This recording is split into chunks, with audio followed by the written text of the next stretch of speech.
Y bien, queridos amigos y hermanos, continuando con la historia y biografía de los autores de los himnos y cánticos del Evangelio, hoy te presento el himno número 48 de algunos himnarios.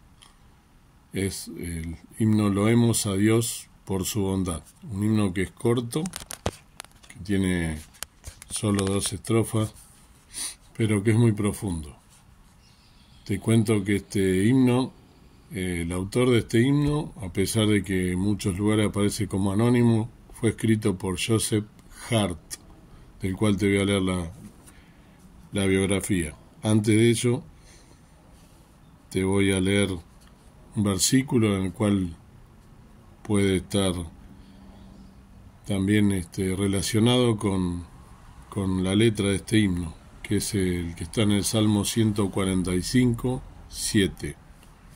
Salmo 145, 7, un salmo de alabanza de David, dice así: reproducirán la memoria de la muchedumbre de tu bondad y cantarán tu justicia.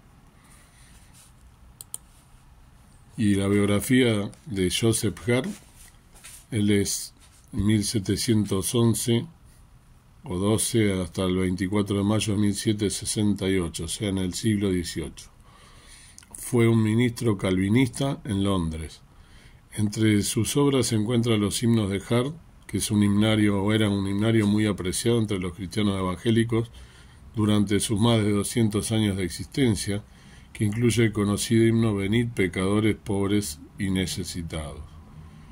Una de las primeras publicaciones de Hart fue un tratado de denuncia del cristianismo antes de su conversión, titulado The Unreasonableness of Religion, being remarked an animated version on the rep de John Wesley's sermon en Romanos 8:32, que es traducido, lo debía haber leído así: la irracionalidad de la religión, comentarios y críticas sobre el sermón del reverendo John Wesley sobre Romanos 8:32.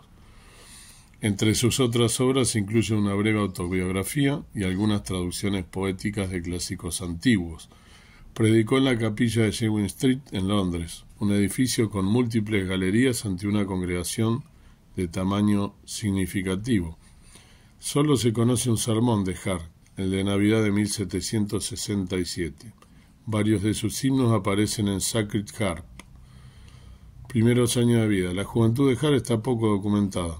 Recibió una buena educación y aprendió las lenguas clásicas, o sea, latín, hebreo y griego, que luego enseñó para ganarse la vida. Pasó gran parte de su juventud traduciendo y escribiendo poesía.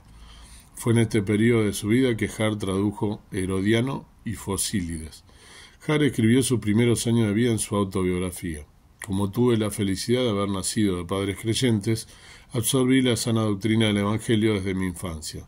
No estuve sin toques de corazón, frenos de conciencia y derretimientos de afectos por los secretos esfuerzos del Espíritu de Dios dentro de mí mientras era muy joven, pero las impresiones no fueron profundas ni las influencias duraderas, siendo frecuentemente desfiguradas y apagadas por las vanidades y los vicios de la niñez y la juventud.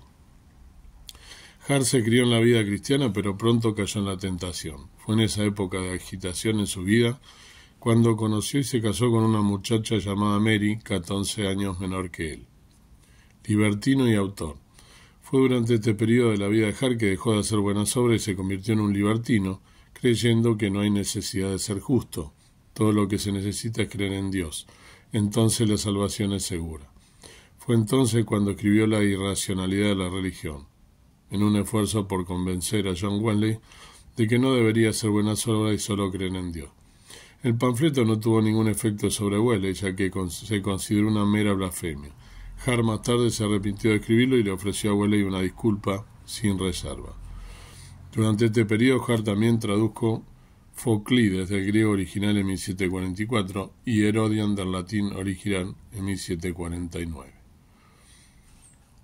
Conversión. Hart consideró más tarde que era necesario hacer buenas obras y creer en Dios, pero entonces llegó la incertidumbre. ¿Estaba realmente salvo? No había recibido ninguna indicación de Dios, ninguna visión elaborada que le dijera que había sido salvo. Esto fue una gran preocupación para Joseph Hart. Comenzó a orar a Dios para que le concediera alguna revelación o tal vez solo una pequeña señal. Esto atormentó a Har durante más de un año.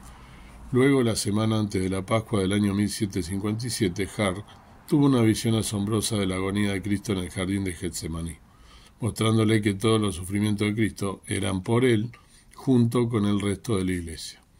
Pero poco después de esto, Har comenzó nuevamente a tener miedo de la vida venidera, la eternidad, y temía excesivamente cuando leía acerca de los condenados en pasajes de la Biblia. Fue el domingo de Pentecostés cuando Har se convirtió verdaderamente.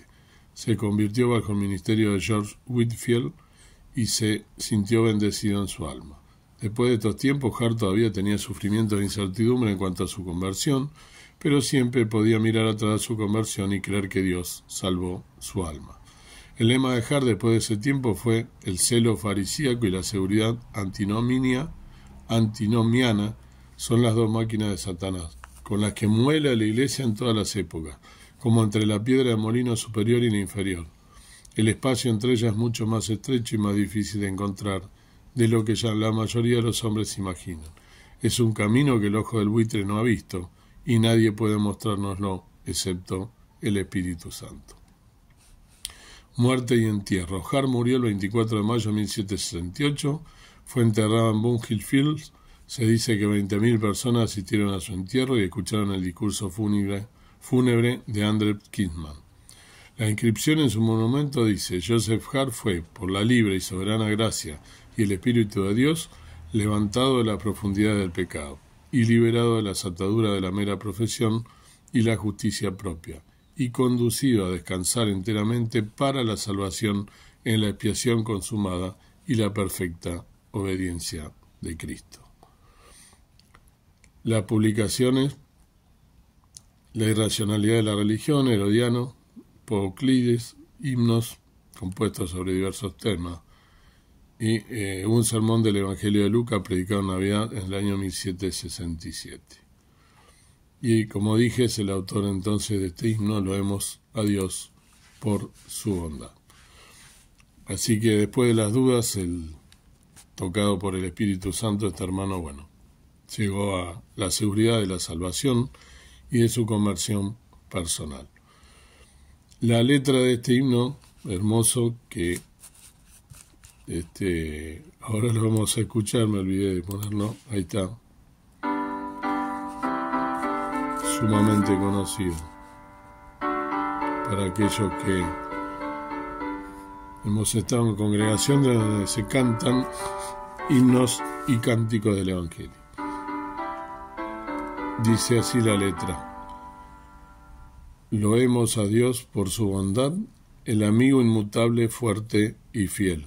Nos habla justamente de loar, que es alabar a Dios. Sí, loar es alabar a Dios profundamente, con sentido profundo, con respeto, pero con devoción. Y que lo loemos por su bondad. Y lo declara, Har lo declara amigo inmutable, fuerte y fiel. Inmutable, que no cambia. No es como nosotros, una persona fluctuante que vamos de acá para allá movidos como el viento, y como dice en algún lugar de su palabra, o que somos cambiantes, como las olas del mar que van y vienen. No, el Señor y Dios es inmutable, es igual hoy, ayer y por los siglos, fuerte y fiel.